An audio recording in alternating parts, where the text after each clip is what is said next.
पर बिकाई छे प्यार के पगली, पैसे के छे कमाल, कोई नहीं रखतो हमरा संखया। पैसे पर बिकाई छे प्यार के पगली, पैसे के छे कमाल, कोई नहीं रखतो हमरा संखया। कोई नहीं रखतो हमरा संखया।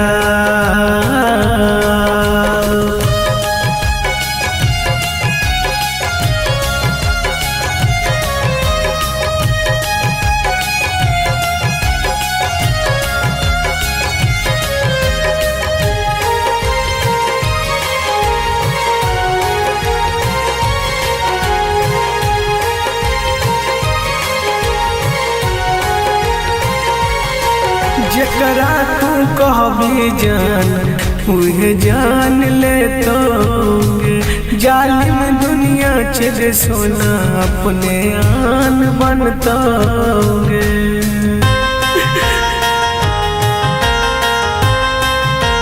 गे जकरा तू कहबी जान उहे जान ले तोगे, जालिम दुनिया छे सोना अपने आन बनतोगे।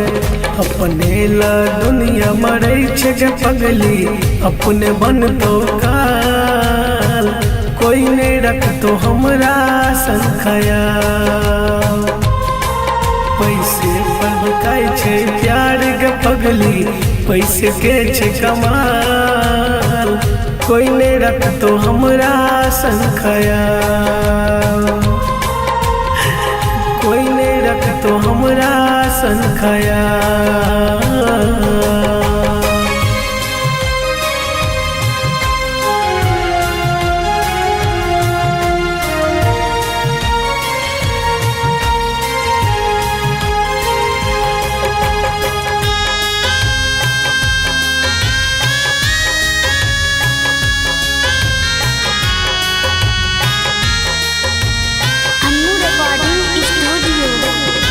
राइटर पवन राजा रखी है गे तू खाया, मतलब के छई दुनिया करी हाँ नहीं तू गए प्यार।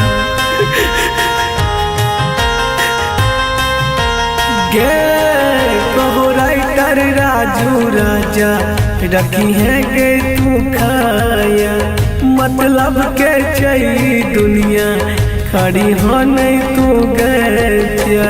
कहो दीवाना मुकेश शंभू हर तो कोई ने दुलार, कोई नहीं रखतो हमरा संखया। पैसे पर बिकाई छे प्यार के पगली, पैसे के छे कमाल, कोई नहीं रखतो हमरा संखया। कोई नहीं रखतो हमरा संखया।